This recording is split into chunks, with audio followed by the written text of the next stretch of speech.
Good afternoon, everyone, and welcome to the Warrington Rylands press conference. I'm here with manager David McNabb. Do we have any questions at all? Show of hands if you've got any. Am I all right starting, Jamie? Yeah, go for it, yeah. Yeah. Dave, it's Matt from The Guardian. Can you hear me okay? Hiya, Matt, you okay?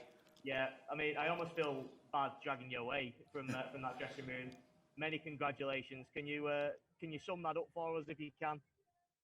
It's really difficult at the minute. I think it's so raw, but it's just so much pride in the club, from the top all the way through the committee, volunteers, and especially the players. That group of players and what they've achieved today is nothing short of sensational.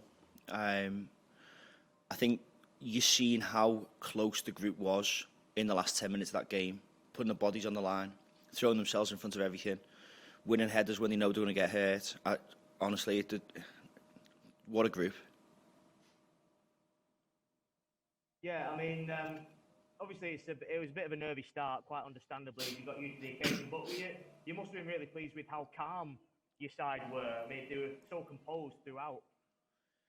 Yeah, I think it's been a common theme in a few of the bigger games this season where we've started a little bit slowly. And again, I think that comes down to the fact that it's quite a young and inexperienced squad.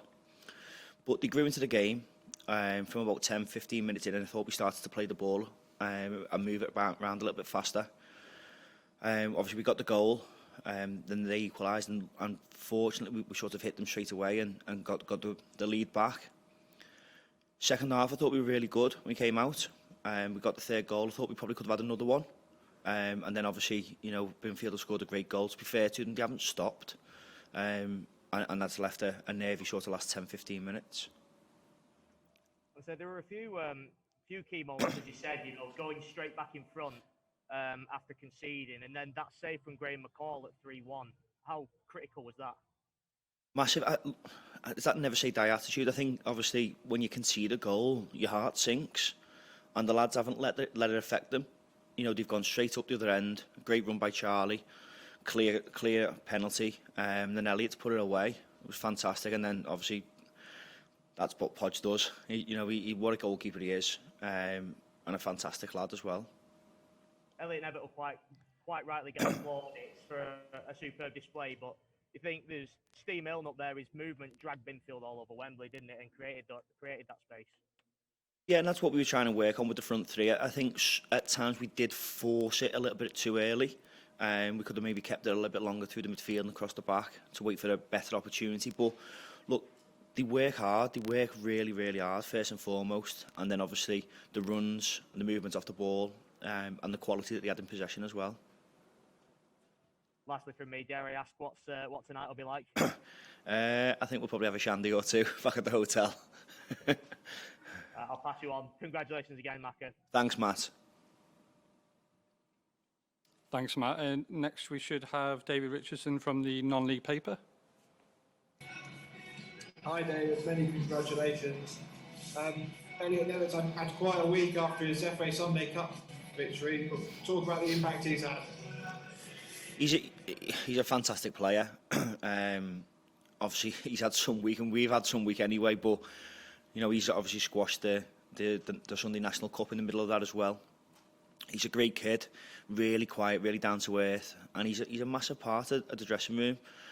And then as a player, I think he's got so many raw attributes. He's still got a few things he needs to work on, but what a player he is, and he's so intelligent. And you know what? He deserves what he's done today. Would you have been a bit upset with him if he'd got injured last week in that final before this one? No, I don't think so. Look, what we've said to the players is that we won't try and stop anyone from playing football. Ultimately, we've just come out of a 12-month pandemic. So if Elliott chooses to go and play on a Sunday, that's completely his choice. He goes with our blessing. Obviously, if he would have took a knock, that's why we've got a squad that we've got. So, look, Elliott, along with other players, they play on Sundays, and if that's what they want to carry on doing, that's what they'll carry on. But when he's with us, he gives 110% every single time, and he's capable of performances like that today.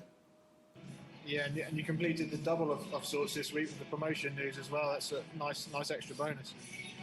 Yeah, it was. Obviously, it's been something that's been talked about, and obviously we had to make the application because of the restructure. So it was always sort of potentially going to happen anyway. But then when it does, and you get that sort of seal of approval, so to speak, I think it's massive sort of achievement again. But it was really strange because obviously that's the one thing we wanted to achieve this season. But because of the preparations for the Vase, it almost got pushed to one side. So, like you said, today is going to be a massive celebration because we've achieved two fantastic things this season. And never in our wildest dreams did we think we'd be sat here at Wembley, being promoted and having our hands on the Vase. Yeah, and it's been some rise over the last few years as well. How far can the club go now? It's a good question. Obviously, the club's ambitious, and we do want to carry on pushing up.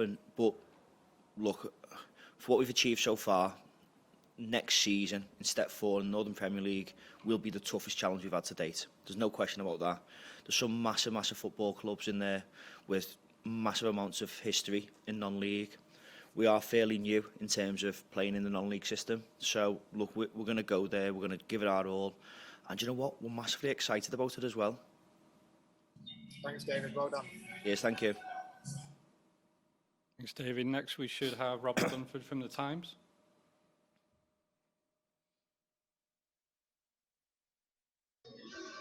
No,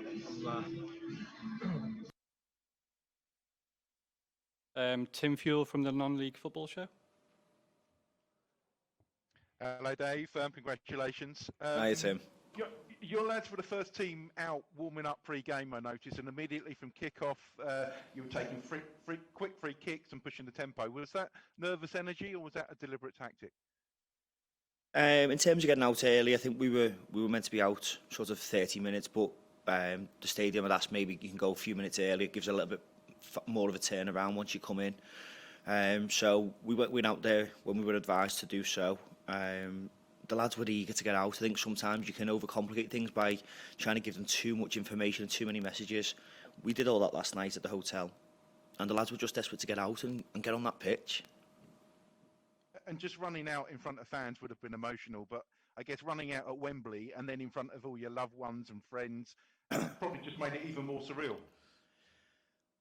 And I think that's the bit that makes it the hardest to try and put into words. I think obviously the support that all those players get from the friends and family and from the club and all the fans is second to none. The support I get personally from my other half Rebecca and from my daughter Daisy, the sacrifices they make to allow me to go and watch games on Tuesday nights or to on the phone all the time to players, I can't thank them enough.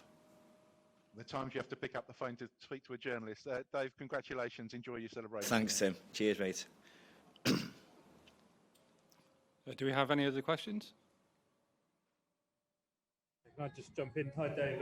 Matt from the Non-League paper. Congratulations. Hi, Matt. I saw you sort of dropped to your knees at the final whistle. Can you sort of describe the emotions that came over you when it was kind of all done? Funnily enough, I didn't actually hear the full-time whistle go, and I was actually listening out for it for what felt like an eternity, and I didn't actually hear it go. I just seen people started running around. I was like, what's going on? And then it sort of took a second to click, and when it did, it was just, the emotion was just too much. Yeah, it's the scenes at the end, you could see kind of what it means to everybody, and say fantastic to be able to share that with friends and family and the fans as well. Yeah, brilliant. Look, we've sold 1,500 tickets, the best part of 1,500 tickets for today's game, with, 4 or 5 days notice before people have got to start making their way down here. People have been up at 5 o'clock in the morning to get here. Honestly, I can't thank each and every one of them enough. Obviously, Binfield gave you a great game as well, made you work right to the end. That's a fantastic final. Fantastic side. I think obviously spoke to a couple of players and the managers at the end. Really, really good side. Two good sides trying to play football in the right way.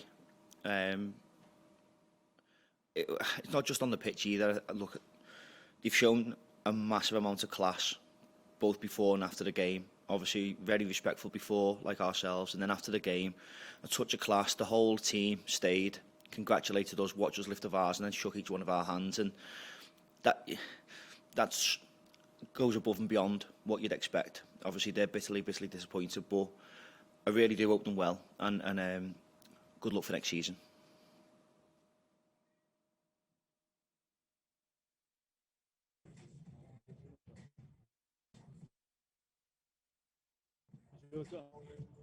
If that's everything, we'll wrap up there. Cheers, guys. Cheers. Thanks, everyone. Thank you. Cheers.